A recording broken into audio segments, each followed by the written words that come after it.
Married at First Sight Australia, season 13, episode 20. We got a dinner party, y'all. Juliette puts Joel through what can only be described as a humiliation ritual.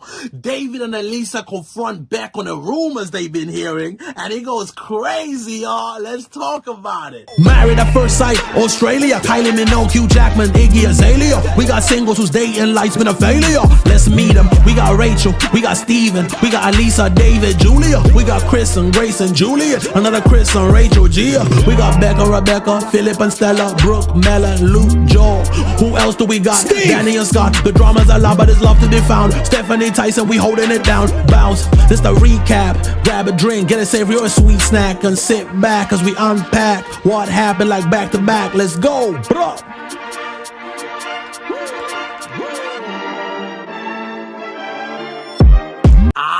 First up to arrive to the dinner party, it's Sam and Chris.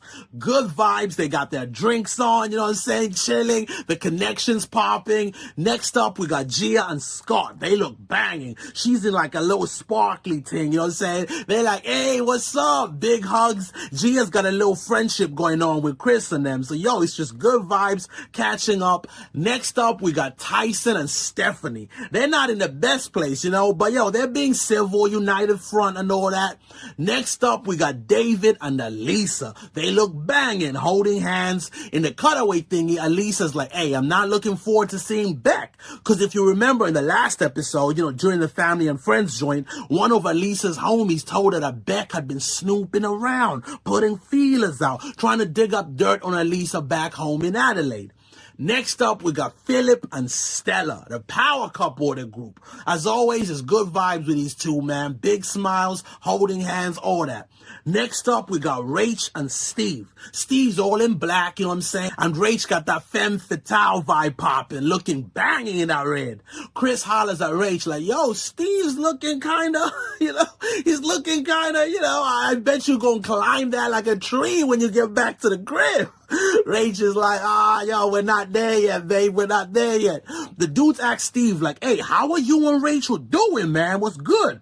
Steve gets real, man. He gets vulnerable. He admits that him and Rachel, they're not really getting it on like that. And he's like, look, I haven't been in a relationship for so long that I get a little in my head and I'm thinking I'm the problem and it's kind of depressing and, you know, I can't speak up. Tyson's like, listen, bro, you're the man in the relationship. You need to step up. You don't want to come across as weak in the relationship. Like, where your nuts at, bro? Find them.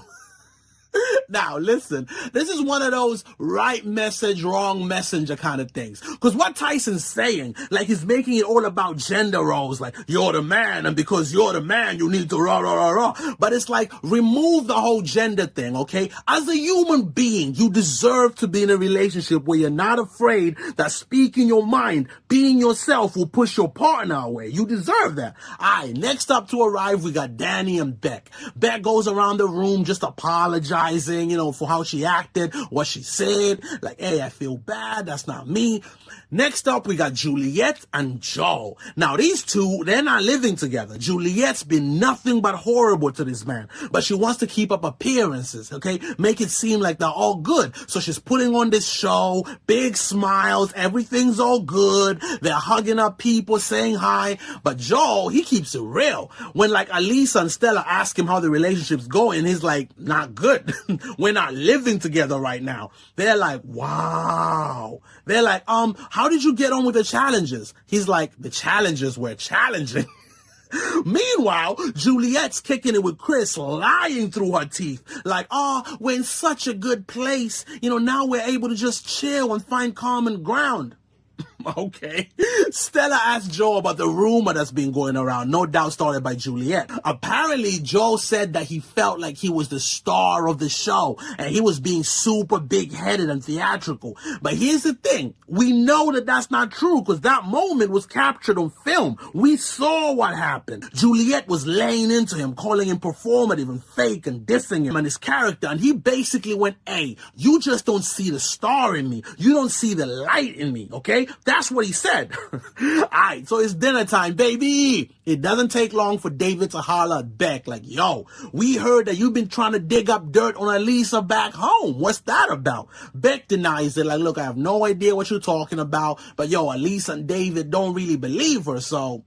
Now, the first proper convo that starts bubbling up is this whole situation with Joel and Juliette, because word has been spreading around the group, you know what I'm saying, about Joel calling himself the star of the show. And you can see people side-eyeing him a bit like, bro, did you actually say that? But Joel's like, nah, that's not what happened. I never said that. But Juliette, she's flipped it, twisted it, and now she's pushing this version like, yeah, that's exactly what he said. He thinks he's the star of the whole experiment. She's like, I'm 1000% sure that he said that. And everybody at the table is like, and she starts going in on him. He goes, yo, you've been the one acting weird towards me. Like, what about when you told me I had devil eyes? She's like, yeah, you were giving me devil eyes. I'm sticking to that. It was giving devil. She's going in. Even Beck's like, whoa. She's like, someone swap seats with me. I'm not sitting here next to him.